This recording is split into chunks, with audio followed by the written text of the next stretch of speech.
Today, I'm gonna make you want to buy a book. Not just any book, though.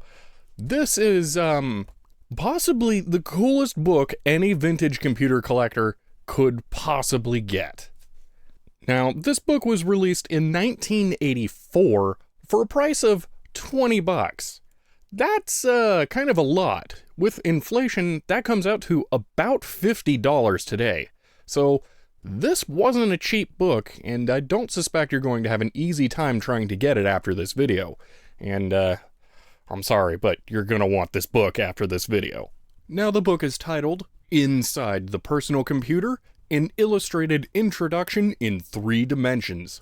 But what is it really? Well, it's a pop-up book.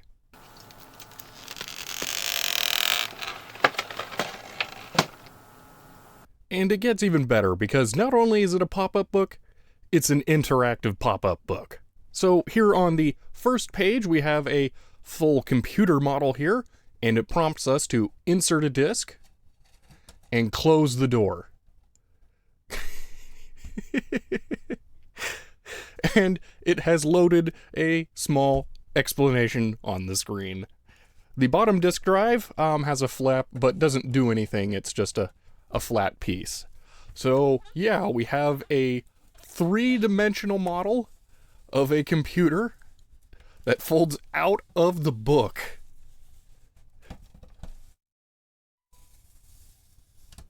That's pretty awesome. Now, don't be put off by the fact that this is a pop-up book. It is not meant just for children. It actually does a really good job of explaining how computers work from the era, which again is 1984, and it gives you a lot of useful information for what you might need to know to use and troubleshoot one of these computers.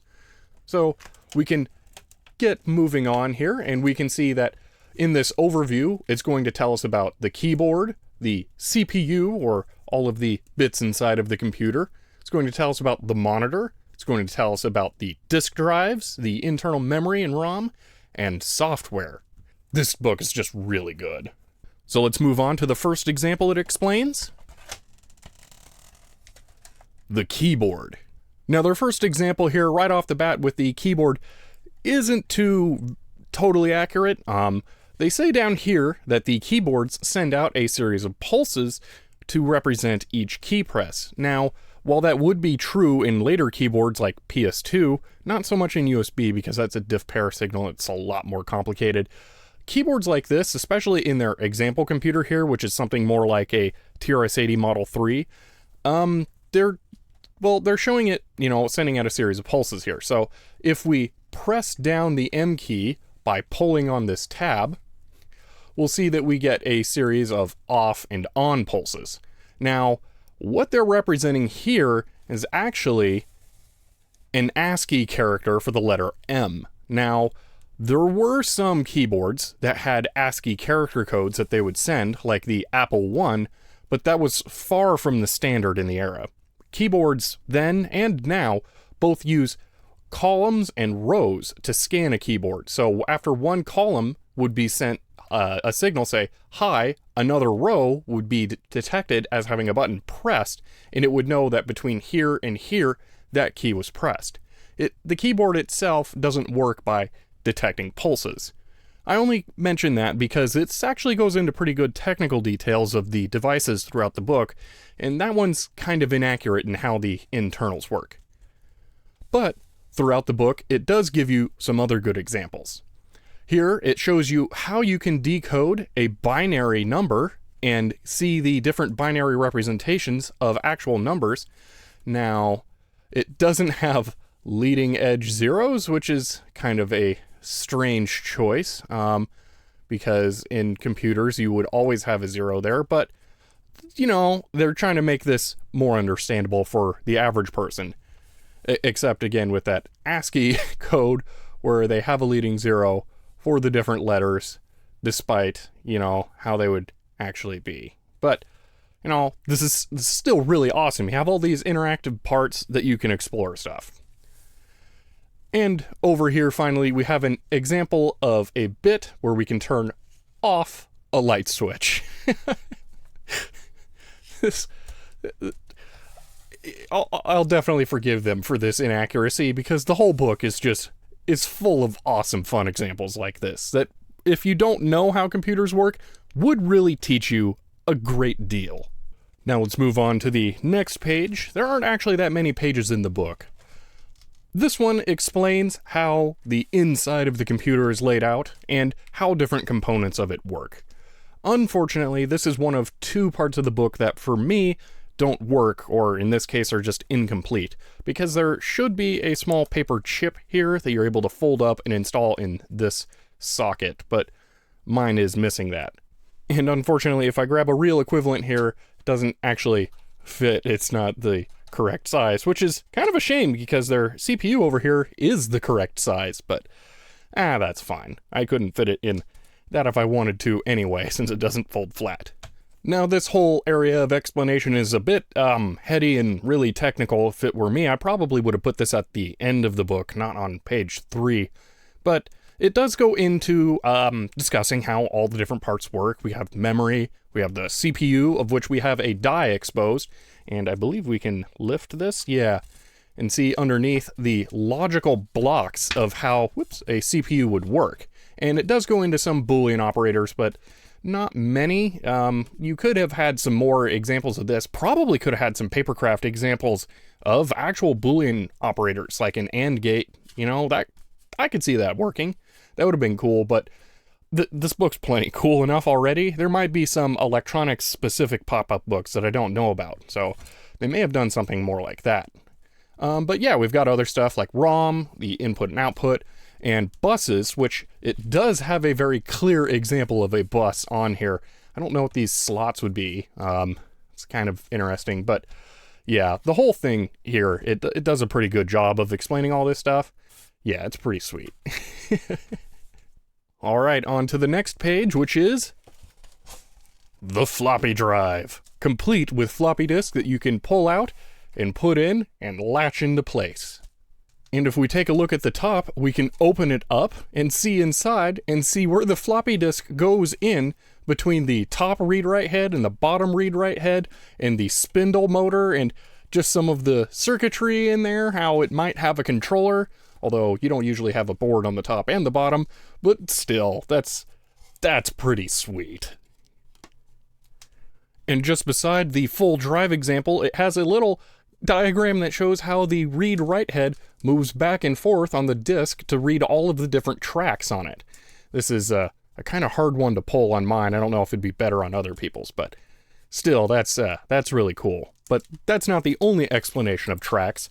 Down here, we have a full-size floppy disk. Well, actually, it's slightly bigger than full size, that shows how different tracks are laid out across the disk, and how you can have different sectors on there with the data.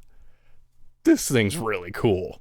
This is just a pretty fun page in general. Over here, it tells you how to take care of your floppy disk and to make sure to cover the write protect notch if you have important data on there. It tells you that the two most common size floppy disks are 5 1/4 and 8 inch, and that 3 inch or 3 1/4 inch disks are also coming along. And then down here it talks about hard disks and how they can only be between 5 and 50 megabytes. Oh man, old computer stuff's just the best. Now the next page doesn't really live up to the pop-up book hype, but it's still really cool. So here they're showing how a CRT works, and a CRT pop-up like this really wouldn't have worked with how good this demonstration here is. So here they're showing you how a CRT draws scan lines. We have an electron beam here, and as you pull this out, the beam should move along with the position where the pixels are. Now, I suspect this was an elastic string at some point in that it's tied to the movement piece in there. Let's see if I can get it to work even close to right now. But I'm pretty, it's pretty stretched out now, so it doesn't quite align with how it used to. Yeah, it should move down. You can see it'll go all the way down. Maybe if I pull it a little tight here. That works. There we go. So I got to pull on it a little bit. Bam. But yeah, you can see how it shows the electron beam moving all the way across with the display. And that's just really awesome. Although I will say they're showing it from the rear. You can see how this says micro backwards. The scan line's moving the wrong direction, but that's like a super minor criticism. I'll forgive them for that because they got this right. So this is an 8 pixel by 8 pixel character, and it's actually only 7 by 7 because they leave 1 pixel free for the space next to it. Definitely correct there. And the book continues to just be cool. There's nothing interactive down here, but it does have this example of showing you how your computer can be used to do multiple things and how it's not just meant for one task like any other appliance in your house, and that you can do so many things with it. So yeah, this is so cool. And now for the final page. In a hilarious coincidence, the only broken page on here, the printer. I can still manually get it to pop up though, but I do kind of have to hold it up there because this is let go down here. It doesn't move anymore. Now for something that I think is just a really cool touch for a pop-up book. And I don't know how many opportunities you would have to do something like this for pop-up books, so this probably isn't super common, but this tab over here moves the right head of the printer. And when you pull on it, it makes popping sounds like the right head punching the characters onto the paper.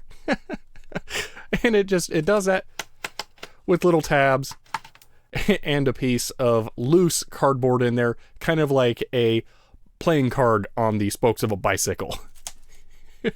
Just really cool. Platen doesn't move at all, but obviously, I mean, it's paper. It's just, the whole thing's so cool as it is. And here at the very end of the book, we can see that it talks about some of the other types of printers you can get, and man, do I really fiercely want a plotter. I gotta get me one of those one day. And it talks about how the operating system is really the control center for the whole computer, and that really the computer doesn't do much without it. And then it talks about modems and networks, and for some reason they were compelled to show 2 examples of computers here dialed in with a phone holder that have an internal and an external floppy drive. I don't know why they needed to show, maybe that was the 2 kinds of computers in the day, although I know it really wasn't. But that's all the book has to offer now. And to finish the experience, here is the full back. I only showed you this part earlier so I could hide the pop-up book part, even though I know the thumbnail is going to have a picture of the pop-up book and you're going to know coming into it anyway. It's still more fun to have the illusion that I'm doing a surprise in the video. But now you have seen inside the personal computer, an illustrated introduction in 3 dimensions, a pop-up guide. Well, that's pretty much it. There's 6 pages in this book? It's not super long, but it was definitely way too cool not to share. I mean, you got all the little interactive parts in this thing. It's just, it's awesome, man. I wouldn't have ever thought there would have been a book that was so perfect for vintage computer collectors, just as a total novelty. This thing's awesome. I'm definitely keeping this in very accessible places to be able to show anyone who even remotely shows an interest in old computers. I was so surprised when I found this at a local bookstore. I picked it up, and at first I thought it was going to be some kind of like Haynes manual with the cutaway 3D views. This was totally unexpected for me. Well, I hope you guys got as much of a kick out of this as I did, and I'll see you next time.